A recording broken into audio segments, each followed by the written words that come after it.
Yo, what's up guys? Welcome back to the channel. In today's video, we're going to talk about how to find fee-free ATMs for BLUEVINE. It's going to be a quick one. We're not going to waste much time on this topic. Just going to give you guys a very quick step-by-step guide on how to get this done. So let's get into it. The first step is to log into your BLUEVINE account on your mobile app or the website.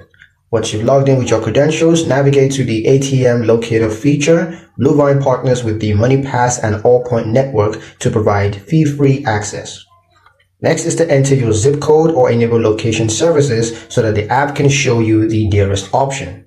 Review the map or list of available ATMs nearby. Fee-free ATMs will be clearly marked.